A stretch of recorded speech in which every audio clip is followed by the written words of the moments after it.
Halimbawa sinabi kong, my name is Hillcrest Raymond, living in Gapan, Nueva Ecija. So I speak in what language?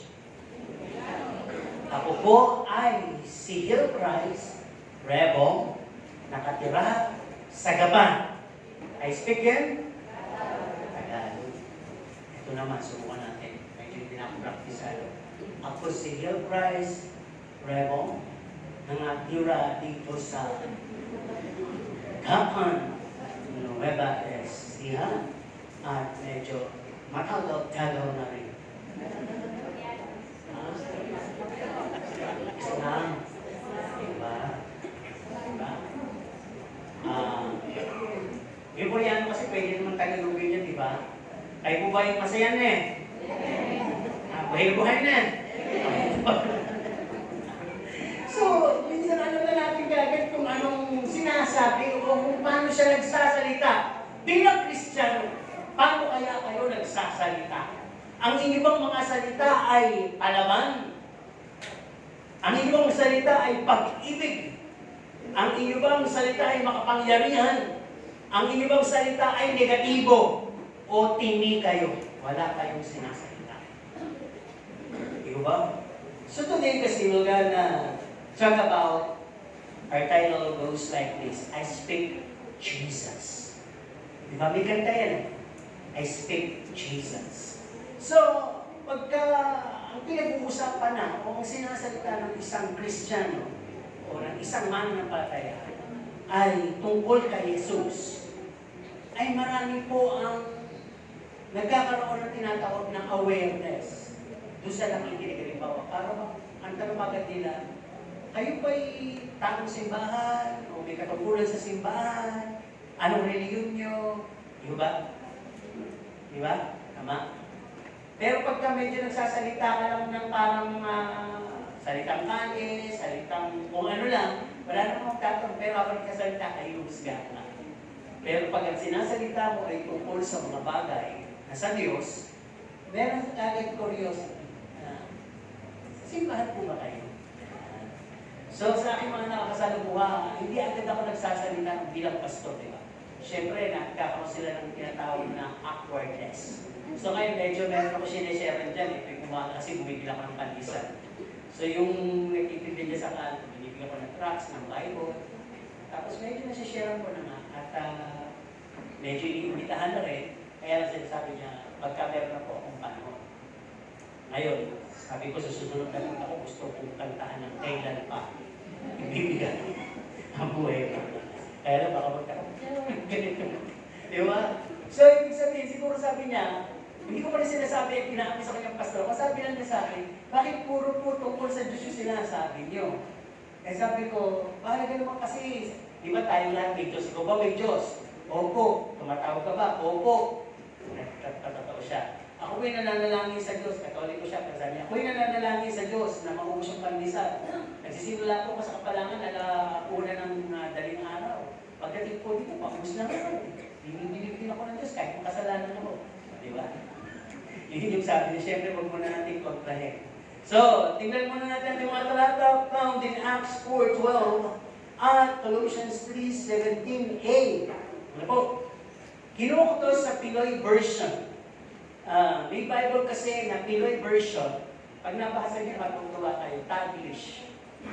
At laka parang yan. At sabi ng mga disciples sa Panginoong Jesus, ano po ba ang mga signs ng end times? Pinagsama yung Tagalog, kaya eto, hindi ko alam. Pero, kinuha ko dito para medyo mas sa mga bago ay maunawaan ninyo.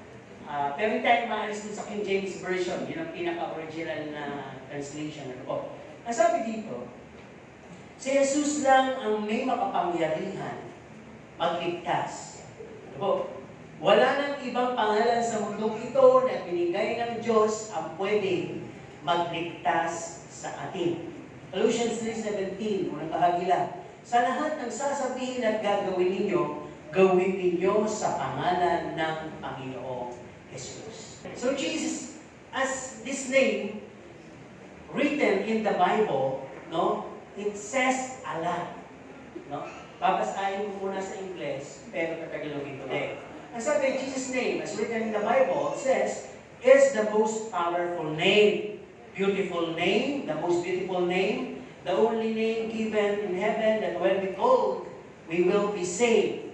No? The name above all names, and this is the name that stands as a strong tower and refuge of a righteous. It is a name with a title and position as King of Kings and Lord of Lords. And when we talk about His name, He stands amidst of us. His name is power, healing, light, shine in darkness, and burns like a fire. Yun yung kanta ko. And the name, and this name also is the name that every knee should bow and every tongue would confess that He is Lord. And this name drives out all evil and satanic forces. And this name that when you ask about, He'll do anything.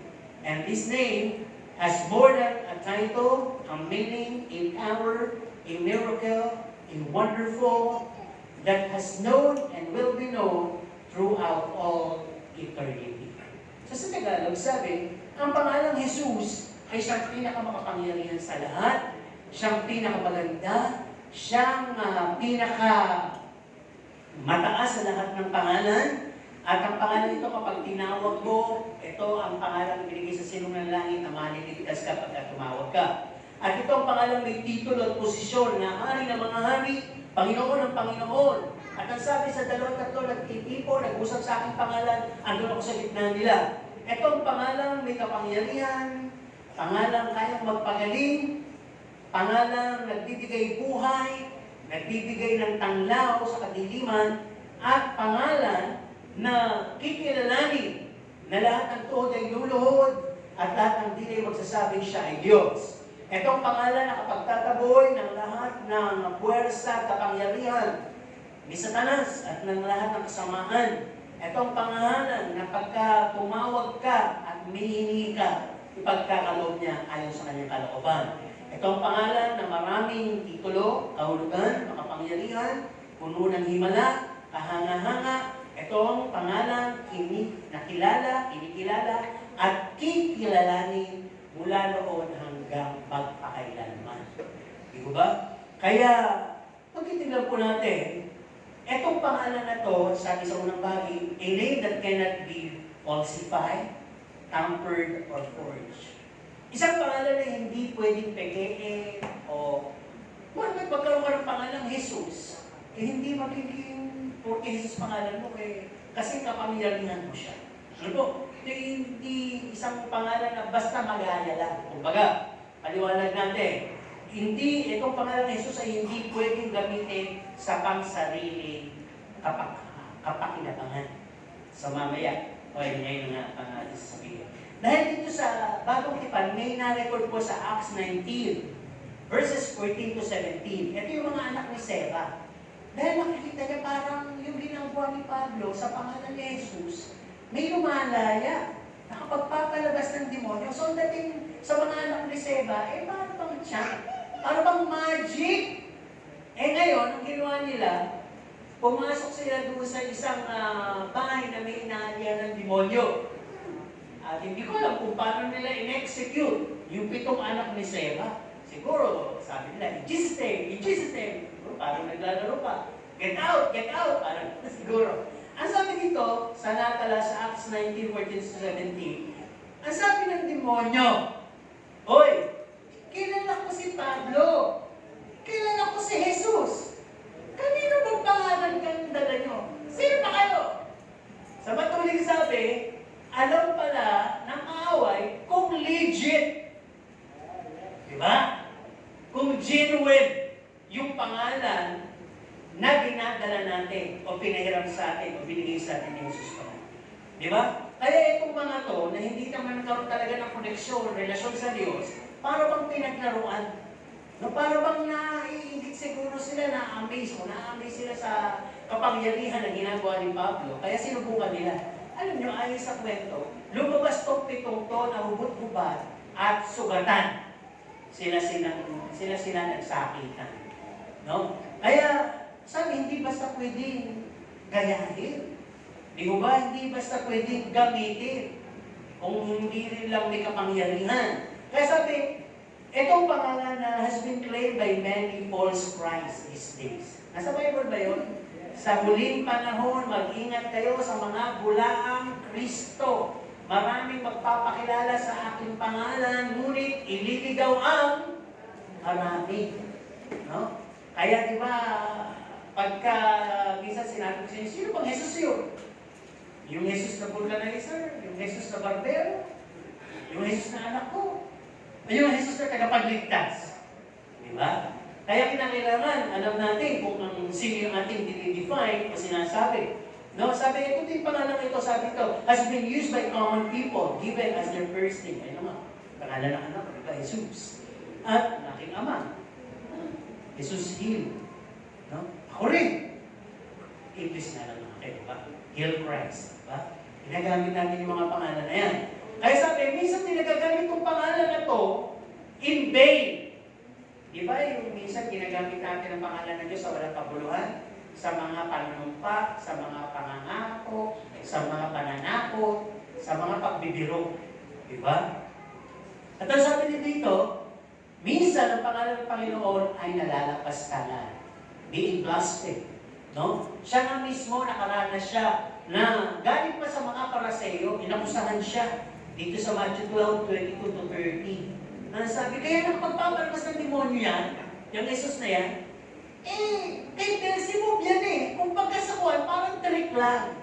And you know, the name Beelzebub means Prince of Demons. Na para bang laro lang yan. Kaya niya napapalabas yan. Kakampi niya yan. Yung Jesus na yan, galing nga kay Beelzebub. Diba? Beelzebul. Beelzebul. Kaya, tandaan po natin, lahat ng mga gumawa ng kabalbalan na yan, kasama na tayo doon, hindi uubra yun. Ang pangalan ng Panginoon ay mananatiling makapangyarihan, nag-iisa lang, gaya ng mga sinabi ko kanina. Di ba? Kaya kahit na nga Jesus ang pangalan mo, or you could also perform miracles, pero kung ikaw naman ay talagang in accordance with the will of God, pinayagan ka, pero hindi pa rin ikaw yung magsasabi, ikaw yung Jesus na anak ng Diyos. Di ba, lately, meron ng isang preacher na nagsasabi, siya ang sugo. Di ba, nakakulong na nga. Siya ang makikita sa luklukan, sa kanang luklukan ng Ama. Di ba? Maraming nahihibang dahil nakikita nila yung kapangyarihan ng Panginoong Jesus. Kalawang bahagi, His name Jesus, we receive, we claim, we operate and use. Absolutely, we know, but we're yet seems powerless. Napapaliwanag natin. Nasabi dito, sa buhay natin may nagkwento tungkol kay Kristo.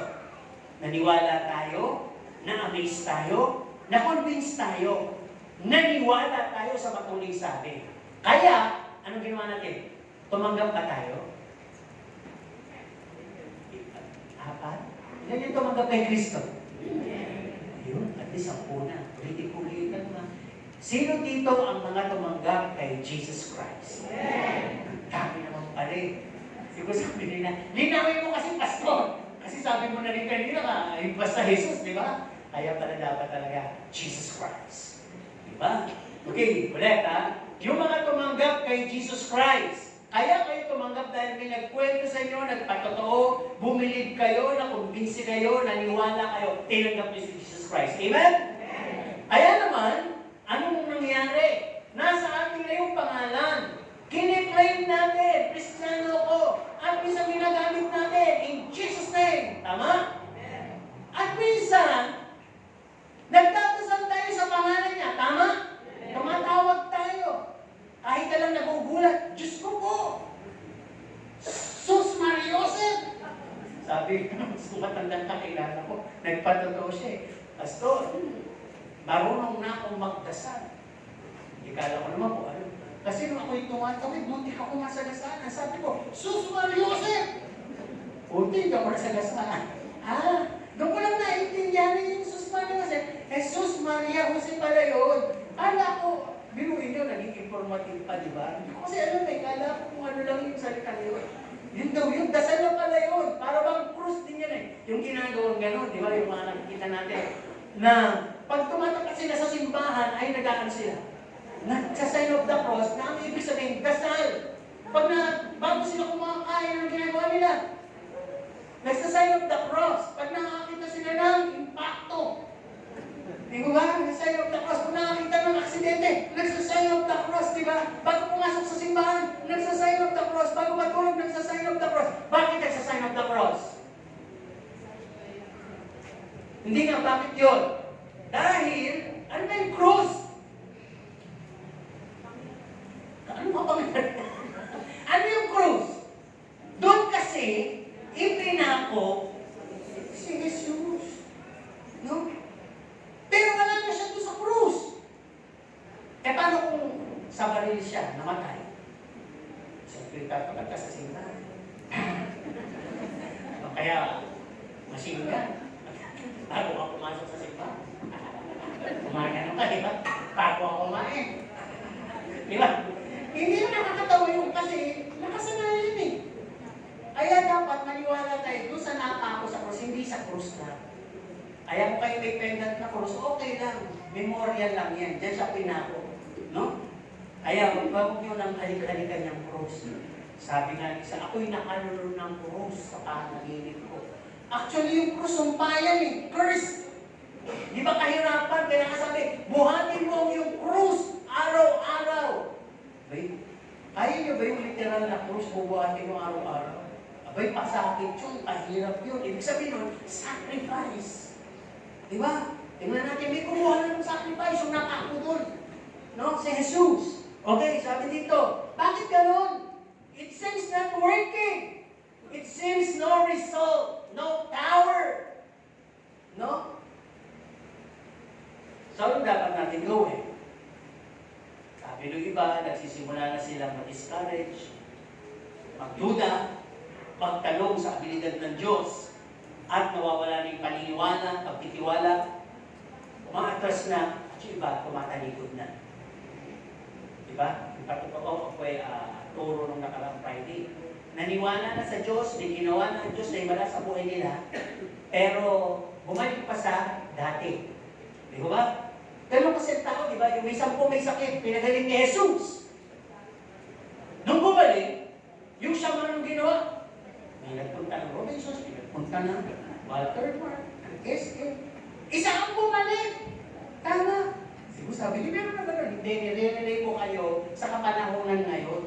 Maraming tao, lumalapit na kay Jesus dahil may sakit. Pag bumaling na, nawawala na naman sa presensya ng Panginoon. Ibig sabihin ng ratio, isa na lang ang nakaalalang bumalik para magpasalamat sa Diyos. Di ba? Kaya tingnan natin, nasabi dito, check muna natin natin sarili. No, sabi, tinanggap na natin si Kristo, di ba? I-check natin yung side natin. Baka naman kasi, kahit na Kristiyano ka, dala mo pangalan ni Jesus, nananalangin ka sa Kanya, pero walang sagot, walang resulta, walang kapangyarihan, baka naman kasi, ang pagtanggap mo sa Panginoong Jesus ay hindi genuine o seryoso mong ginawa. Di ba minsan may crusade tayo, meron tayong mga preaching sa patay, meron tayong mga street meeting, nagpapatanggap tayo, di ba?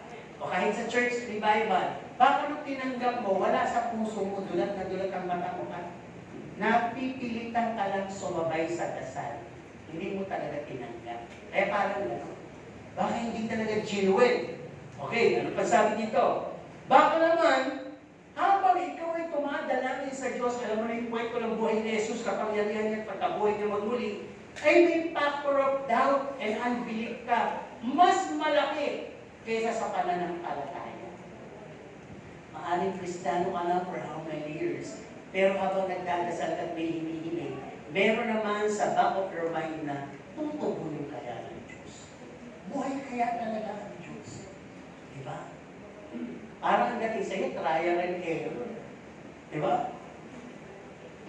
Ngayon, ano pa? Baka naman, eto, dinadasal to lagi, naririnig ko. Panginoon, patawarin mo kami sa aming mga kasalanan dahil hindi ka makagagawa kapag ang buhay namin ay hindi sakdal sa iyong harapan. Anong ibig sabihin? Baka kaya walang mga kang tungkol, walang kapangyarihan ang dasal mo, ang buhay Kristiyano ay walang kapangyarihan, hindi halata, hindi nakikita, hindi napupuri. Baka naman kasi may mga weaknesses is still in practice sa buhay mo. May unrighteous kind of living ka. Ikaw na nakakaalam mo. May mga hindi ka mapitawang bisyo, kasalanan, na nag-i-enjoy ka pa ngayon. Hanggang ngayon, nag-i-enjoy mo. At minsan, nag-i-guilty ka humingi ng tawad, gabi-gabi dahil uulitin mo naman bukas. Ayaw pala ng Diyos yung iniipon yung kasalanan mo. Bago sa isang buwan na ako, at the end of the month na ako mag-repent, sa start ng month, ipunin ko muna lahat ng kasalanan ko. May ayaw ng Diyos yun.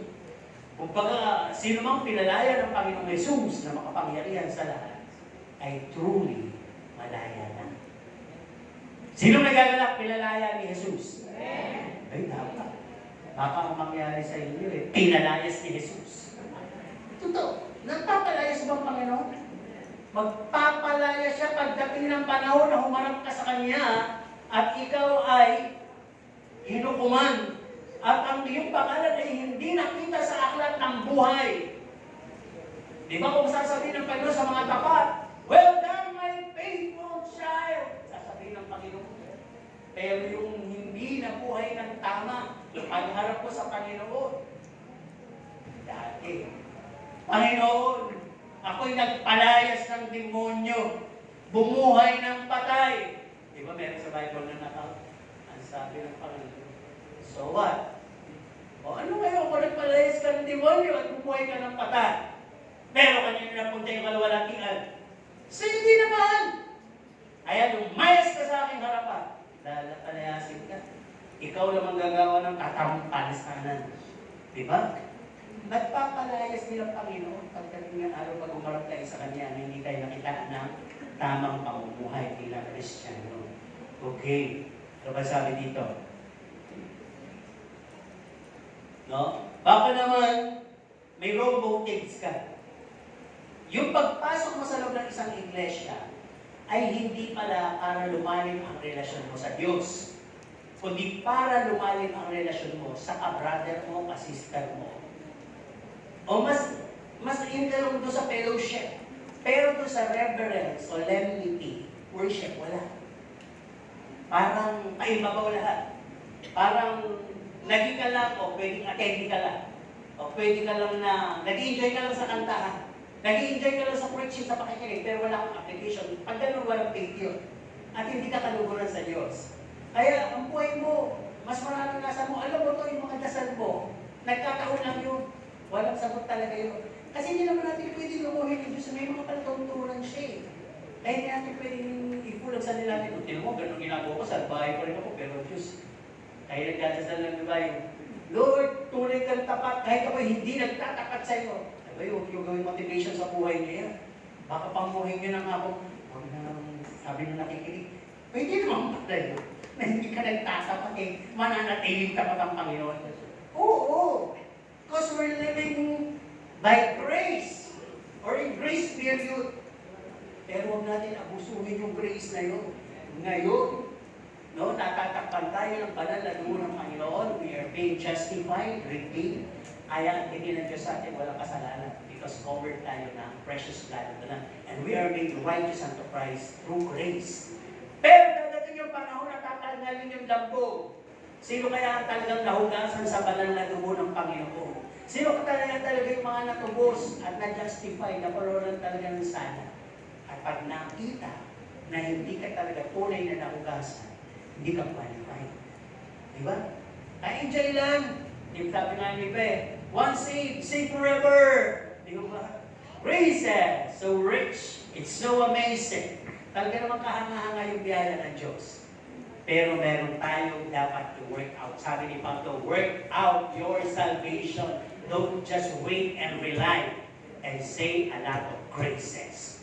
Work out. Kailangan ng faith sa buhay natin. Okay naman, bakit walang mga tubol, walang tower sa buhay ko? Sabi dito, you're not familiar with God's Word or the Bible. Wala kang Bible. So hindi mo alam i-declare. Kasi pag nananalangin tayo, mahalaga yung nag-declare din tayo ng mga verses.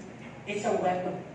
Di ba? Hindi yung puro galing lang sa atin yung dasal natin. At ang sabi din dito, baka hindi ka rin nakakapagbigay ng fasting na kagagawa nito. O maaaring ang prayer mo, wrong context. Halimbawa, nananalangin ko for enemy. Instead of praying, Lord, help me to love my enemy. Help me to be always fair. Gusto ko rin siya maligtas, maibibig niya ako. Baka ang dasal mo Lord, sabi mo nga, ipaghihiganti mo ko. Kaya Lord, ipaghiganti mo ako sa aking kaaway. Hindi ko tutugunin ng Diyos ko. Diba? Kaya sabi, yun minsan yung mga dahilan. Or maybe your prayer is simply a recital. Ulit na lang yung dasal mo. Tuwing umaga yun yung dasal mo. Tuwing gabi, yun lang din yung dasal mo. Walang nababago. Kabisado mo na. Para bang the Bible is a mighty word of God. Nag-ibig siya sa akin. Diba? Nagiging parang routine. Pero dapat habang sinasabi natin yun, pipilit tayo na totoong gagawin ng Diyos yun. Diba? Okay. Sabi din dito, maaari naman, itong nakakatakot. Pag wala ka nito, baby Christian ka talaga. Baka naman, you're not applying faith at all. Wala kang paghihintay, more on assuming ka lang, or more on murmuring. Nagdasal ka na, mag-antay ka. Ano yun pala? Bakit siya nagdasal meron? Bakit ako nagdadasal ng anak ko? Wala. Diba? Yun, yung mga pangyayari kung bakit nasa iyo na si Kristo, tinanggap mo na si Kristo, ginagamit mo na nga ang pangalan ng Yeso Kristo, pero bakit walang resulta, walang kapangyarihan? Yun, okay, ganitong bahagi. Next flex, perplexing the perimeter of His name, the tower of His name. Actually, hindi natin mag-reflex talaga. Aabutin tayo na kung ilang taon dito kung sasabihin natin kung ano talaga ang kapangyarihan ng pangalan ng Panginoong Jesus. Sabi dito, napakalawak, hindi pwedeng masukat, hindi pwedeng i-confine, hindi pwedeng i-contain, hindi pwedeng i-box, at limitless, hindi pwedeng pahintuin. Ang scope ng kanyang kapangyarihan ng kanyang pangalan is or runs from the beginning and has no end. Marami nang gumamit ng pangalan ng Panginoong Jesus. Yung mga nakakilala, kumikilala, at kikilala. Kayo ba gumagamit ng pangalan ng Panginoong Jesus? Dala-dala niyo ba ang pangalan ng Panginoong Jesus? Nakikita sa buhay yan. Ginagamit niyo ba? Mamaya, papaliwanag natin yan. Kaya sabi po dito, His name Jesus. Pumunta yung isang talata. No? The name Jesus, sabi niya, I am the way, the truth, and the life. Sinong nakakabasa na niyan o nakakabisado niya yan? Sino daw yung way, truth, and life? No one comes to the Father except by Jesus. Di ba? Pag-usapan natin. Sabi dito, hindi lang natin tinanggap ang pangalang ito, kinakailangan i-acknowledge natin yung gawa ng Diyos sa buhay natin. No? Way. Doon muna tayo sa way. Parang naging daan si Jesus. Di ba sabi dito, kasi nung panahon yun, hindi ka basta pwede lumapit sa Diyos pag makasalanan ka. Patay ka pag wala kang kapananan. Hindi ka tulad ngayon, di ba malaya tayo? No? Nandito tayo sa loob ng church, ginagawa niyo yung gusto niyo, nagsiselfon kayo, nagtutulog kayo, kumakain kayo, nakikipag-chismisan kayo nang walang humipay. No? Yun lahat yun, hindi po kabanalan yun. Kasi ang kabanalan during those time, katulad nung nagbabantay ng mga gwardiya sa puntod ni Rizal. Walang ginawa kundi lumakad, tumayo na kahit magpatawa ka doon, hindi tatawan. Patay na yung bayani na yung pero ino-observe nila na respect. Kahangaan mo. Diba? Sino yung ating pinutan? Diyos. Pag sinasabi, when you come into His chamber, into His temple, observe, reverence. Kung maaari, sit still, huwag kang madaldal, huwag mo daldalin ang katabi mo, huwag kang mag-cellphone, huwag kang magpatawa, huwag mong bulabugin yung mga bata sa tabi mo dahil nakakabulabog ka sa mga nakakpo sa likuran mo. Yung gano'n. Huwag ka tayo ng tayo, huwag kang nanginginain dyan ng bubble gum o sampalok kasi didikit mo pa sa ilalim ng silya. Tigilan mo yung kakendat-kendat dyan sa kabilang ibayo. Ganun mo yung crush mo, tigilan mo yung kakasenya-senya. Tinuturo mo, yun, tinatamakan. Tigilan niyo yun. Hindi po kabanal sa harap ng Diyos yun. Pero namamatay ba kayo? Hindi! Because of grace! subukan nyo yan. Siguro walang tigil ang pulugan-tigil na mangyayari. At lahat supok. Di ba? Kaya magpasalamat tayo. Pero huwag natin abusuhin. Kung nakakakain ka ng bubblegum ngayon, next time, tigilan mo. Di ba?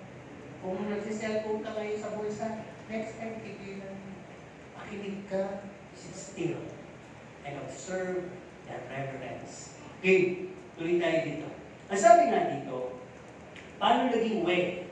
Because, ang sabi dito, He set us free, He redeemed us, He forgave our sins, He redeemed us, He justifies us, and ano nangyayari sa atin?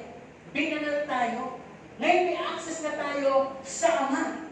No? And we can speak and act, living just as like Jesus. Yun ang way. Yun ang paraan para makarating tayo sa Ama. Kaya sabi, living His life, or living our lives like to the life of Jesus means glorifying the Father. Di ba sensitive naman ang makapagbigay kaluguran sa kanyang Ama? Dapat gano'n ang buhay natin para makapagbigay din tayo kaluguran sa Diyos. Kaya si Jesus ang ehemplo. Si Jesus ang tinanggap dahil siya yung way, siya yung paraan para maging malapit tayo, makapunta tayo sa Diyos Ama. No? Kaya sabi dito, same with us also, we must strive to be like Him. Nasa Bible ba yun? Imitate Christ. Ano sabi doon? Be holy because I am holy. May mga commandments na gano'n eh. Pagsapalan naman natin yung truth. Ang sabi dito, ang truth ba defined sa buhay mo o labeled ba ang truth sa buhay mo? Nakikita ka ang katotohanan. Meaning, laya ka ba? Laya ka na ba ngayon? Lumaya ka na ba? Kasi sabi, knowing Him, His Word, set us free. Saan? From the passion of sin. Talaga bang na-delivered ka sa kasalanan? Kung nagkakasala ka ngayon omission yan. Hindi dapat omission. Kailangan, hindi mo sinasadya. Diba? Bagus mo, nahandulas ka na. Nasakit mo muli, parang gano'n. At ang sabi dito, kinakailangan free ka na rin from the lust of eyes, flesh, and worldly cravings. O, tama na bubuhay ka sa mundo, pero hindi yan ang priority mo. Humahana ka sa mundo, nag-dream ka ng mga bagay sa mundo, pero hindi dahil dyan, mawawala ka sa Panginoon. Nauunahin mo lahat ng pangarap mo, ang ibig sabihin. Ano ba sabi dito? By truth, that we know Him, ang sabi dito, yung mga lies of the devils, na natatanggap natin, yung mga bully, mga salita, meron sa akin tumawag ng kabataan, sabi niya, nakagawa ko na isang kasalanan, hindi ko napapanggitin kung sino yun, itong yung kasalanan. At ang nasa isip ko lagi, guiltiness. Sabi niya, parang ang laking bagay, may ministry kasi ako sa church. So hindi ko masabi doon sa local pastor ko, pero ikaw yung kaibigan kong pastor, kaya sa iyo ko sinabi. Sabi ko sa kanya, mag-pray ka ng repentance. Yun ang pinaka, yun ang, hindi ako makakatulong sa'yo kundi sabihin na mag-pray ka muna ng repentance. Pagka bumalik ka sa Panginoon, isisend ng Panginoon ng Holy Spirit, iko-comfort ka, igagayad ka, at pag-isip mo bukas ang mga niliwalagi ng isip mo, sasabihin sa'yo step by step kung ano dapat mong gawin. At sabi, sa next time ka huwag mo nang ulitin. Sabi niya kasi pangalawang beses na attempt na po. Kaya parang mas mabigat kayo. Alam mo na, learn the lesson. Sa third attempt mo ginawa yan, baka maging backslider ka na. Kasi nga, kung pinuputan ka, parang napakalaki ng nagawa ko sa lahat. Yun ang accusement of the brethren. Diba? Si Satan, accuser of the brethren.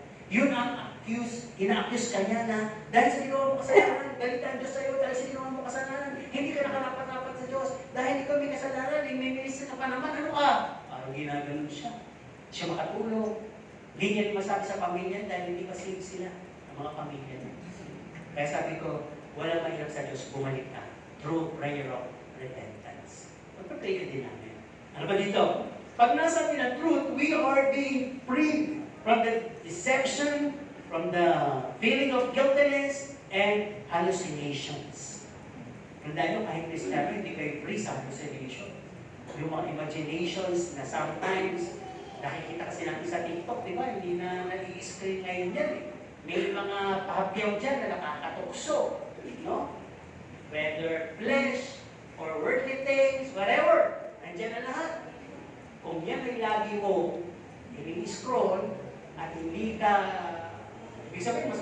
mas maraming oras mo dyan kaysa sa Panginoon, eh madadala ka talaga. Pero kung nasa iyo katotohanan, pinalaya ka na yan. Amen po ba? Alam mo yung oras na dapat ihubol mo lang doon. At pag nakita mo yun, alis ka agad, hindi ka magtatambay doon. Tama? Okay, sabi niya dito, the name Jesus, no, pag true, must dwell in our body, soul, and spirit. Yun yung sinasabi sa Galatians 2, verse 20. The life that I live now is not of mine, but of Jesus Christ. Diba? At ang sabi din sa Philippians 1, verse 6, that He who began a good work in us, salvation, the good life of holiness and righteousness, He will be able to complete it. Abang lang tayo, hanggang mag-iisak lang tayo. Kung magsumpamalik tayo ng mundo, we all strive for righteousness and holiness. Sometimes natutulas tayo, pero hindi tayo nahayaan ng Diyos na mahulog sa pinakababa. Aagapayan pa rin tayo ng Diyos like last Sunday's sermon. He will enable us. Nakaalala yan Diyos sa atin. Inaalalayan tayo all the way. Okay, tingnan natin ang light. Sabi, I am the way, the truth, and the light. Ano ibig sabihin dito? Live the life of the kind of life God wants us to live. Live the life God wants us to live. A holy life yun. Transform. Found in Romans 12, verses 1 and 2. Offer yourself as a living sacrifice. Do not conform to worldly pattern. Huwag kang makialaw sa takbo ng sanlibutan o naman yung puso. Kakaluso tayo din, di ba nakikiuso natin? Pero sabi dito, mangyayari yun if you will renew your mind daily. Ano pagre-renew ng mind? Ay nga pala, Kristiyano na ako. Hindi nga pala ako dapat gano'n. Diba? Puso ngayon yung okrayan, puso ngayon yung bulyan, puso ngayon yung tuksuhan. Ay, oo nga pala. Dapat pinipino ko nga pala lahat na lumalabas sa tingin ako. I must speak Jesus. Diba? Yun. Kaya sabi nga dito, pag life na pinag-usapan na our constant connection, we must have an abiding life with Him, meaning, o yung devotional life mo. And, sa pamagitan no, prayerful ka, sabi, your life in this world would be dead, and you would be alive in Christ. Dead to the world.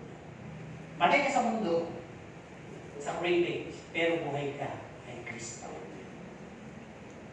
Check lang natin. Pag pinag-uusapan si Kristo, sino masaya? Sabi ko na natin.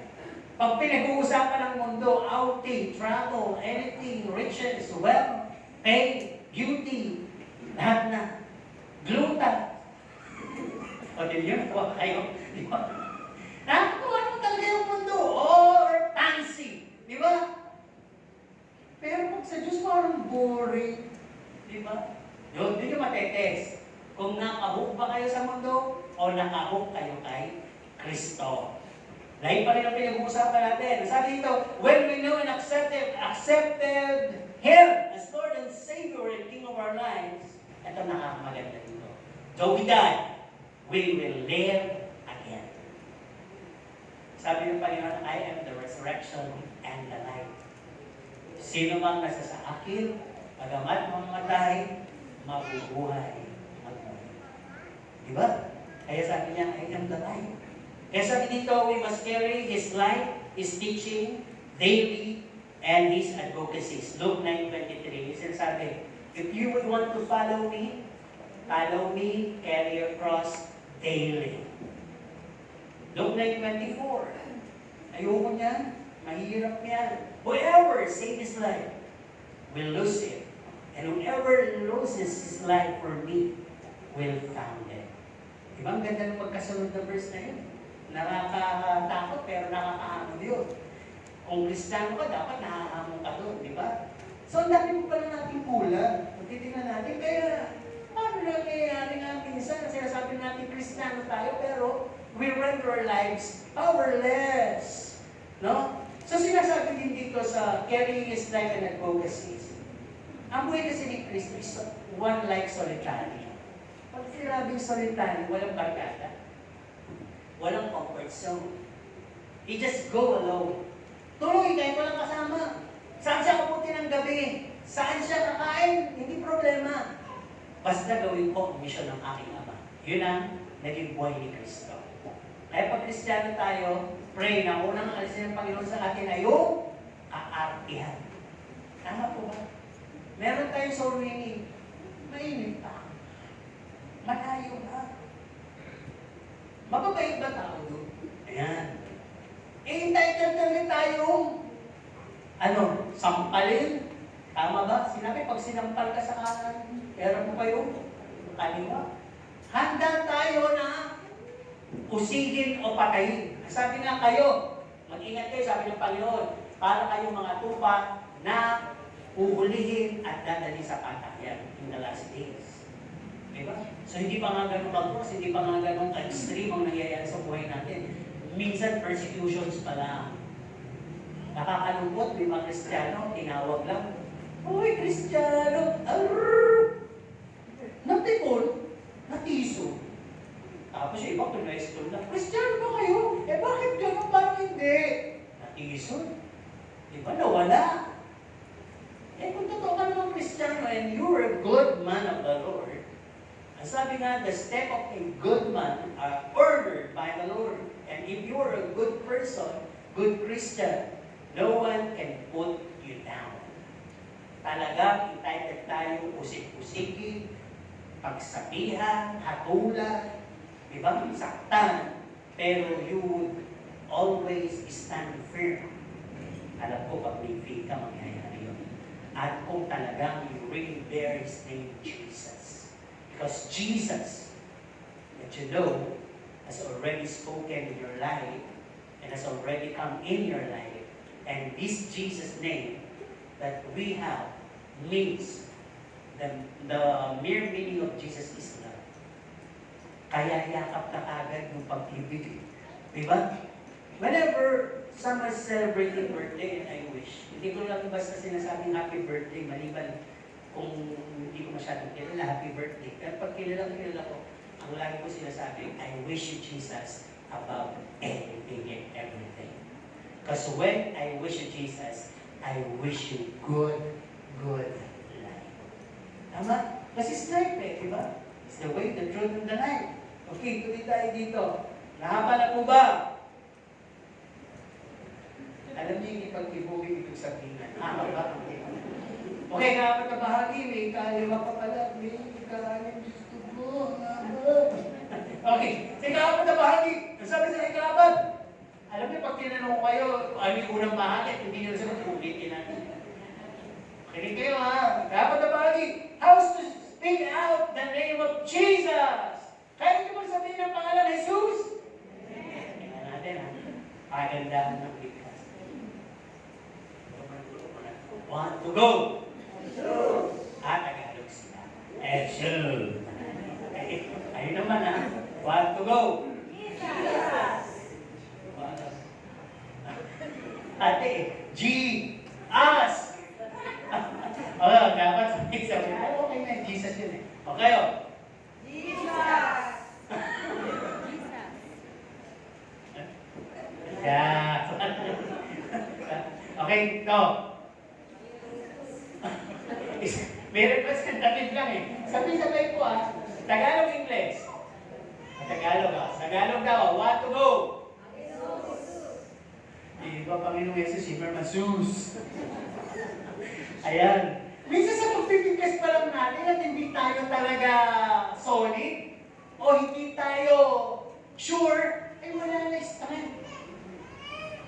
Halimbawa, di ba may kanta tayo na Gershon, bigyan mo ako ng key of G. Marching na kanta to Kantay lang natin sandali para yung mga tulog yung mga kising. Dahil ang pangalan ng Panginoon ay makapangyarihan sa lahat.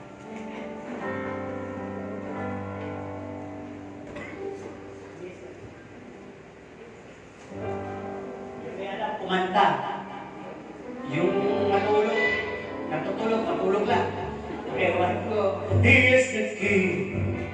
Our King is the Lord, our Lord. His name is Jesus, Jesus, Jesus, Jesus. Oh, He is the King. Wala Ano magagawin natin His name is Jesus. Jesus! Ha? Dapat nasa lakas. Doon natin makikita ng buhay ng bawat grupo. Okay? He is the King of Kings. He is the Lord of Lords. His name is Oh, He is the King. He is the King of Kings. He is the Lord of Lords. His name is Oh, He is the King. Alam niyo, nalulungkot ako. Dahil yung ato hindi natin tinapit. Sabi na, His name is Naku gusto ko na i-single out tawagin. Kaya ito gagawin natin para magising His name is tatayo na ngayon. Tatayo. Okay. Pero mananatiling nakatayo hanggang matapos. Unang tatayo, pangalawang tatayo, pangatlong tatayo, pang-apat na tatayo. Okay. Ang upo ko, pakakatayin natin mag-isa. Okay, 1, 2, 3. He is the King of Kings. He is the Lord of Lords. His name is Oh, He is the King. Isa na upo na, He is the King of Kings. He is the Lord of Lords. His name is Oh, He is the King. Oh, He is the King. Sino daw siya? Sino nga siya? King and Lord. Sabi niyo, ba't pinaupo ka? Kala ko, after calling na. O tapos na. Uy, kaabot na bahagi pa na. May pang-anim pa. Okay, kaabot na bahagi. How to speak out the name of Jesus. Ang sabi dito, there are 4. No? Na pamamaraan. Una, confession. Pangalawa, declaration. Pangatlo, rebuking. At pang-apat, the love application. Okay, sa confession, when we speak the name of Jesus, it means, Lord, I'm confessing my sin before you. I'm praying a prayer of repentance, and I'm accepting you as my personal Savior. Confession yun. You speak out the name of Jesus through confession. So, tinanggap mo siya. Ngayon, may karapatan ka na. Nandun ka na sa pangalawa, declaration. Paano i-apply ito? Sabi, how to speak out the name of Jesus through declaration. In the name of Jesus, I declare physical healing over my sickness. No? I declare financial provision blessings over poverty. I declare wisdom and knowledge over confusion. I declare in Jesus' name, love, peace, joy, reign amidst a situation. In Jesus' name, I pray for protection over danger and threats sa pamilya ko. Diba pwedeng ganun So, in Jesus' name, I declare strength and courage over fear. In Jesus' name, I declare God's presence to infill this place. In Jesus' name, I declare liberty over those in bondage of sin. In Jesus' name, let you reign over my entire life. Yun, di ba? Magagamit mo na ngayon yung pangalan ni Jesus sa declaration mo. Ngayon sa rebuke, ano ba mga dapat i-rebuke? Paano ba dapat mag-rebuke? Sino dito yung marunong mag-rebuke? Paano? Sige nga, paano sample ng rebuke? Yan ba, yung bawal ay natutulog ka tabi mo. Paano mo rin ito?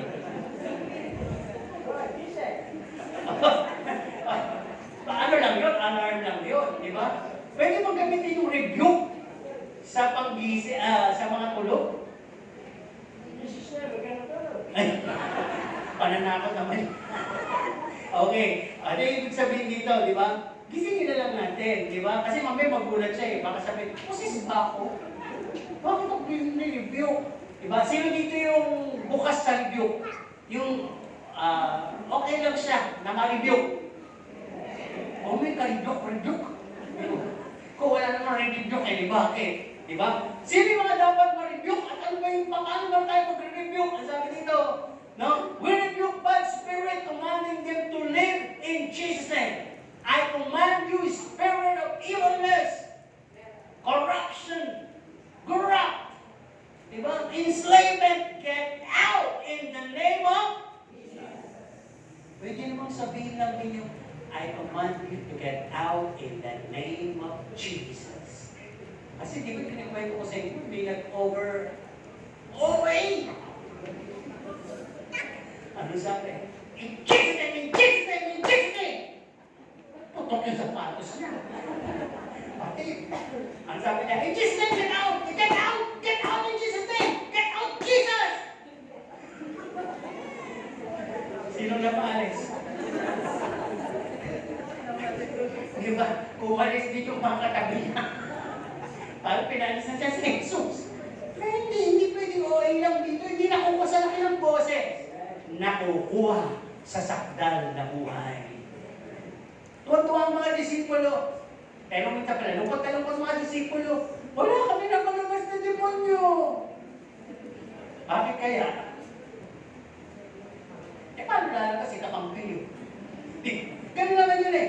Pero minsan umuwi sila tuwan-tuwa. Yes! Lord, nakapagpalabas kami ng demonyo. O bakit pati kayo tuwan-tuwa? Bakit hindi mo pwedeng mag-rebuke si Almeida? Hindi ba? Bisama yun. Sige, balik tayo din sa pinag-uusapan natin. Di ba? Demonyo. Demon, ano man? In Jesus' name, get out. Di ba? Bakit kayo natawa? O bakit natuwa ang mga disipulo? Kasi sabi nila, kaya ko pala. Pero nilibok sila ng Panginoon. Sabi ng Panginoon, huwag kayong natuwa. Nangyari yan dahil daw ano? Dahil legit na kayo. Ano sabi niya? Nangyari yun dahil ang pangalan nyo ay nakasulat sa aklat ng buhay. Kaya wala yan sa, lakas, sa kaueyan, o sa David. Pag ikaw ay legit at pangalan mo, ay tinanggap mo si Kristo pala as personal Savior, genuine. Ang pangalan mo ay nagdala sa aklat ng buhay. At kung lumabas ang demonyo, give the glory to God. Sapagkat yun ang katunayan na nakatala ang pangalan mo, ay binigyan ka, pinayagan ka to use the power through or in Jesus' name. Okay, tuloy tayo dito. Sabi pa, sinong i-rebuke natin? No? Yung mga false belief, minsan may nagkikwento sa iyo, false teaching, false application, yung mga false love, false peace, false humility, rebuking niyo yan. Halimbawa, niloloko na kayo. Yung mga nakikita, pero ano mo namang hindi, yan, rebuking mo yan. Yung mga nagsasabi ng mga hindi naman totoo, ang ganda mo, rebuking mo rin yan. Kasi alam mo namang hindi ka maganda. Ngayon, ang tingin mo nga sa sarili mo, napaniwala ka maganda, rebuking mo rin yung sarili mo. Di ba? Kaya dito magagamit yung mga pang-review. Ano pa dyan sabi dito? Makakagamit ka lang yan when you discern a contrast or contradicting spirit. Yung katabi mo, hindi mo ka-spirit. Paano malalaman na ang katabi mo ay hindi mo ka-espiritu? Sige nga. Ngayon, paano mo malalaman? Oo, siyempre, tulog, ikaw gising. Hindi mo ka-espiritu yun. Ano pa? Yung kain ng kain, hindi ka malang bigyan. Tumanggap ka, espiritu mo na yan. Di ba? Medyo, yung kakain ng kain, nasa church tayo, yun yung pag-review. Jesus name, yung kakain ng kain. Di ba? Yung tayo ng tayo, di ba yung makulit, maperlay, may mga anak ha? O kayo talaga sumasabong yung karton, okay lang yun. No, sabi nga nila, pwede naman mag-diaper. Pastor, nag-diaper lang ako, ay naman din lumabas. Kaya naman, hindi nasa anak-anak natin yun. Sige, pero yung iba, labas ng labas, lumabas na kayo manggi, bumalik, mistisa. Naku po, lumabas para magpulbos. Okay, mamaya na. Alam tayo ha? Okay, tuloy tayo dito. dito. Nasabi, sino pang mga dapat ma-rebuke? Yung nalalaman nyo na nabubuhay sa wickedness and weaknesses. Kung alam nyo may practice ang ganun, huwag kayong ma-compromise. Lalo na kung magiging barkada nyo, tatalunan kayo.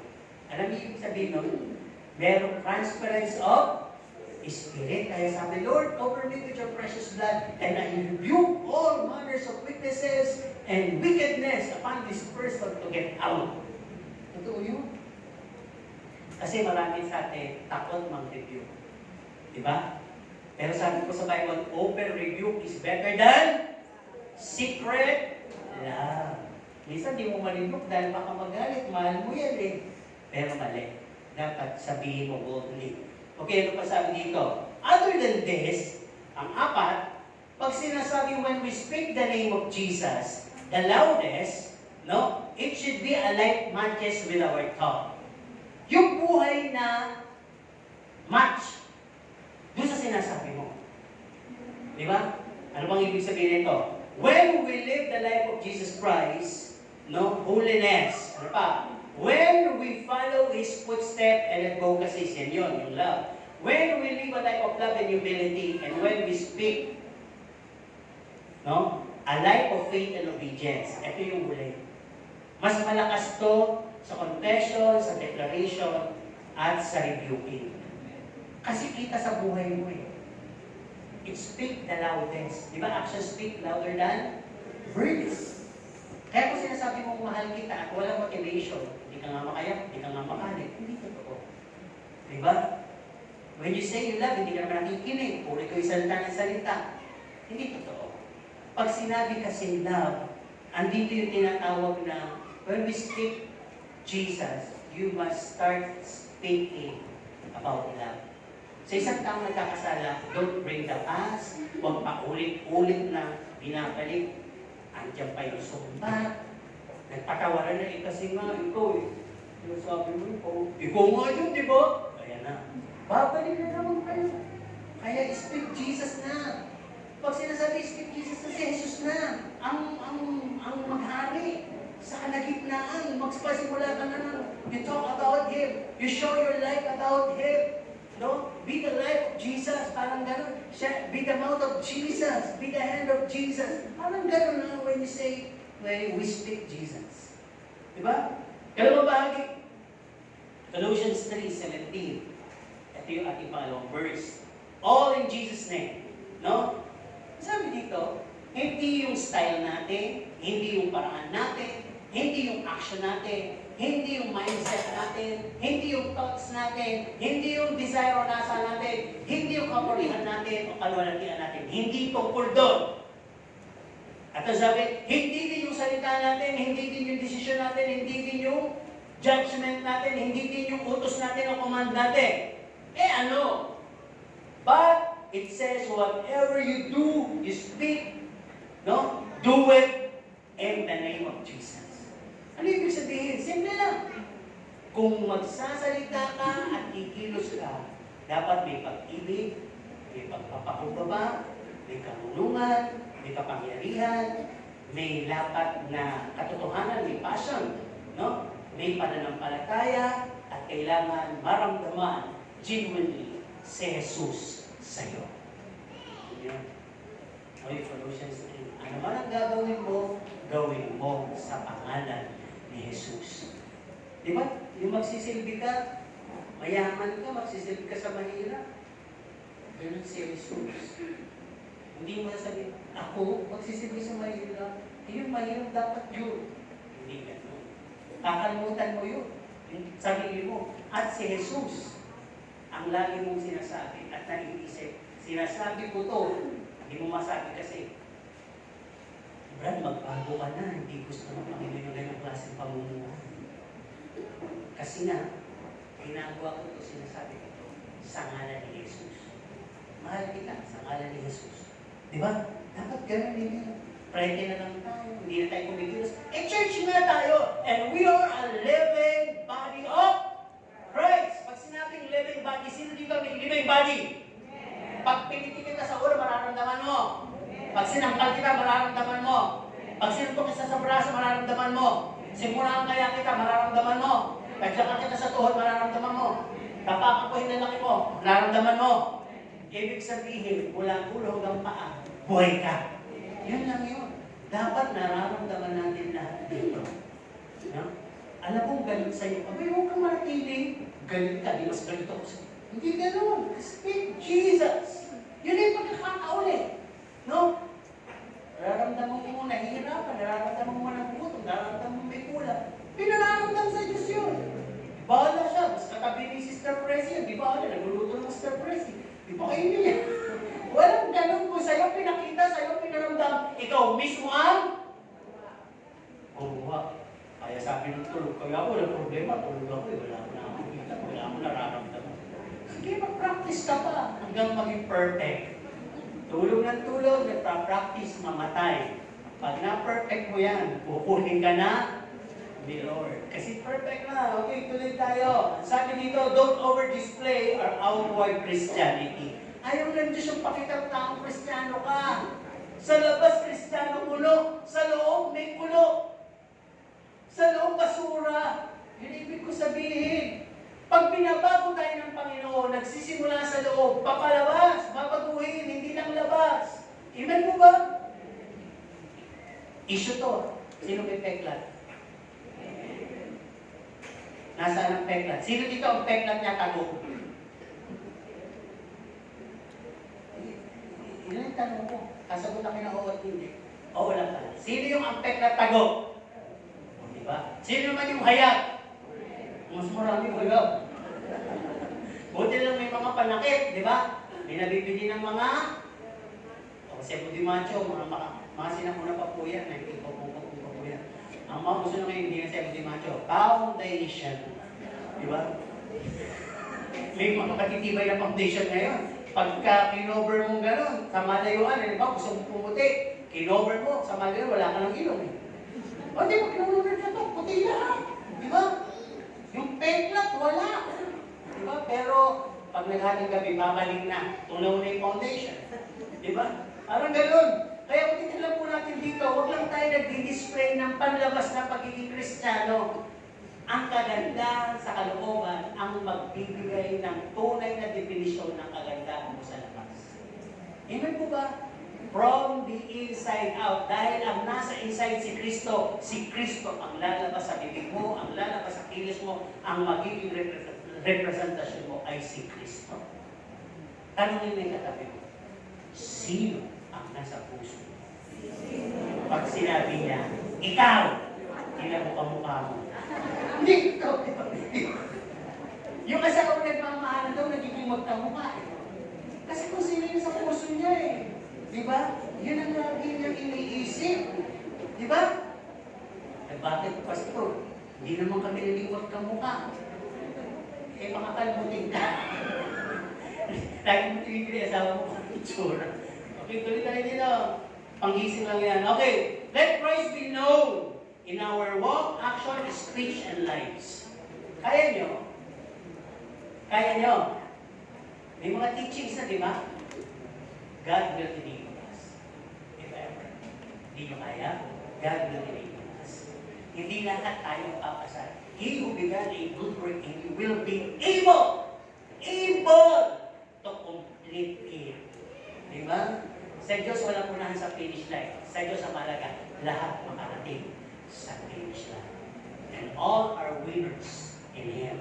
Okay? Sa conclusion natin, paling conclusion, sabi ito, let them or others say Jesus is in your life. Tama po ba? Sino dito yung gustong kinakatay, Jesus is in me, Jesus is in you? Diba? Gusto nyo kantayin natin? Pero hindi pa tayo tapos. Mamaya na. Kasi mahaba yun eh, matatapos tayo dun eh, di ba? Sa kayo din mismo mensahe, di ba? Okay, ang sabi nga dito, may nakapagsabi na ba sa'yo na Kristiyano ka? Na, Kristiyano ka no? Diba? Ilan nyo, mag-amin na kayo, kung ganito sinabi. Kristiyano ka no? Wala. Talagang ba, Kristiyano ka? Mas natawa. Ikaw!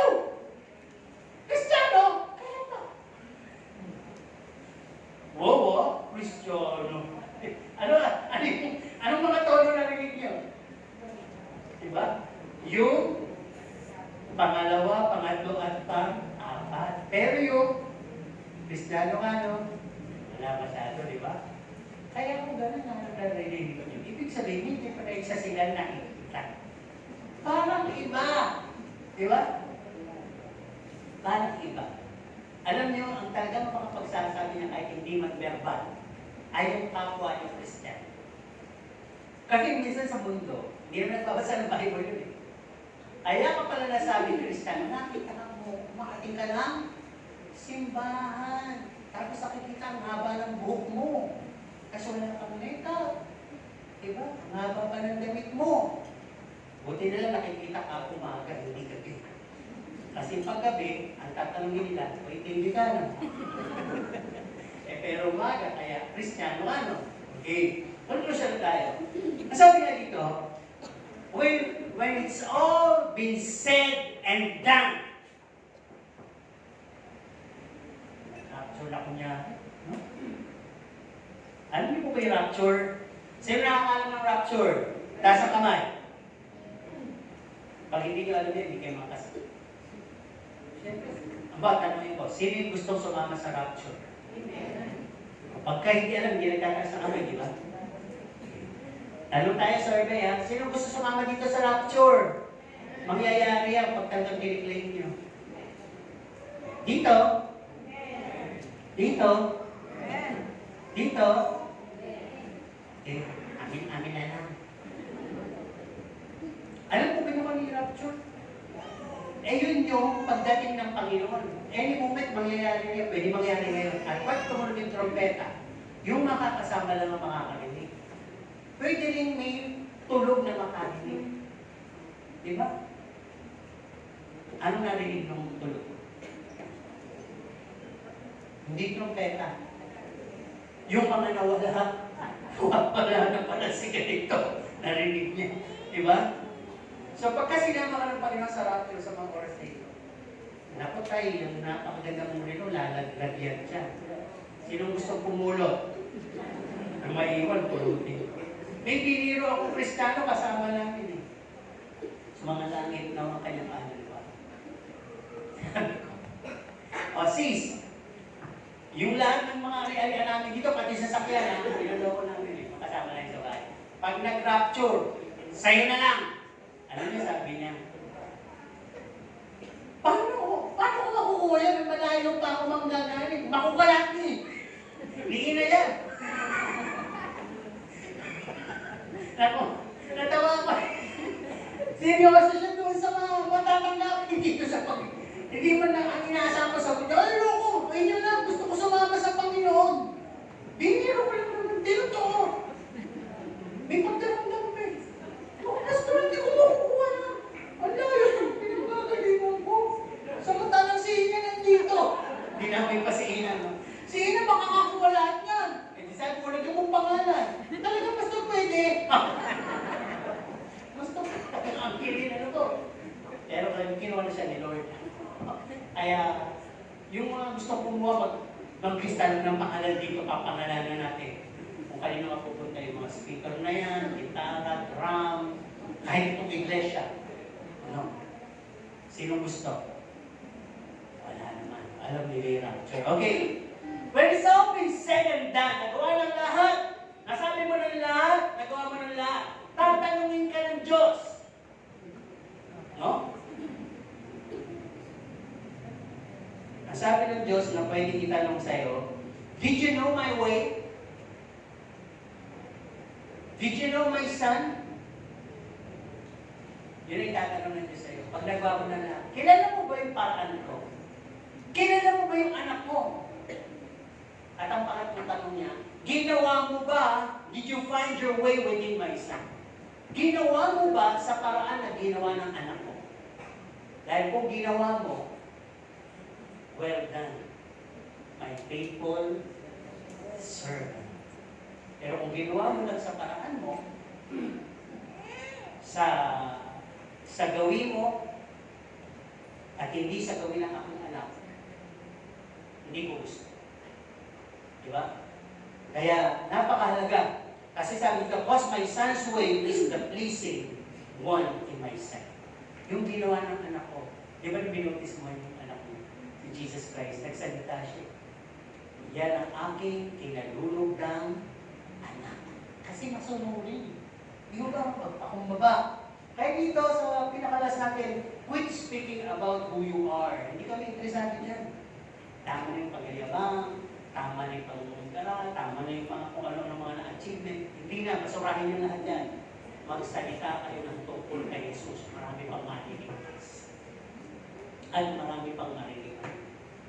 Sana dito magpasimulan tayo ng tungkol kay Jesus na hindi yung issue ng buhay natin, issue ng buhay ng iba, yung kung ano-anong issue nakikita dito.